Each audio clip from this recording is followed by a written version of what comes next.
reported today in The Verge. Sony's new Xperia Pro adds 5G to its lineup of tall phones.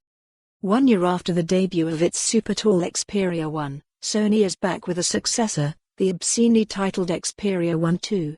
In Europe, the handset will be Sony's first to support 5G, where it will be able to connect to sub-6 GHz networks.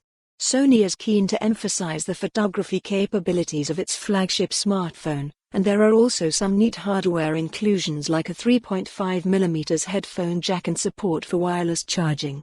Both of those were missing from last year's handset. It also announced a new mid-range handset called the Xperia Pro. In the US, where the flagship Pro handset will be 4G only, Sony teased a separate 5G device called the Xperia Pro.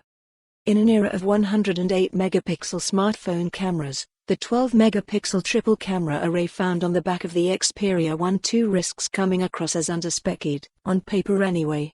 But Sony has what it thinks are a couple of tricks up its sleeve, thanks to features brought over from its alpha lineup of cameras. The first is that the phone supports up to 20 FPS shooting in burst mode, a first for a smartphone, according to Sony, and the second is the ability to calculate AF/A at up to 60 times per second. The eye-tracking autofocus returns from last year and now works with animals. Sony says that this year the camera's autofocus covers 70% of the frame. Sony also has a new Photo Pro app, which joins the Cinema Pro app that it debuted last year. The aim here is to give you more manual control over your photography with what Sony says is a similar interface to an interchangeable lens camera. Of course, you can also take photographs using a more typical smartphone camera interface if you so choose. In terms of camera hardware, the phone has 3 rear cameras and a 3D autofocus sensor to assist with focusing. All 3 cameras feature 12-megapixel sensors, similar to the iPhone 11 Pro.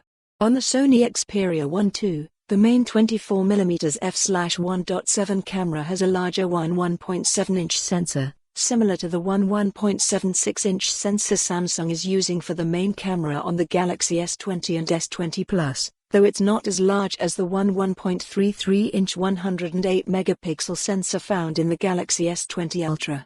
Alongside its main sensor, Sony's new phone also has a 16mm f/2.2 ultra-wide camera, and a 70mm f/2.4 telephoto camera.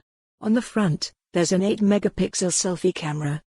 If you're shooting video rather than photos, Sony's new device ups the maximum frame rate for 4K recording to 60 FPS, and 120 FPS for 2K recording. Sony also says the phone should be better at recording audio, thanks to its ability to filter out wind noise. On the audio side, Sony has announced that the Xperia Pro is the world's first smartphone to come with built-in 360 reality audio decoding, the new audio format that Sony launched last fall. This is an object-based spatial audio format. For more on this story, visit the news article link.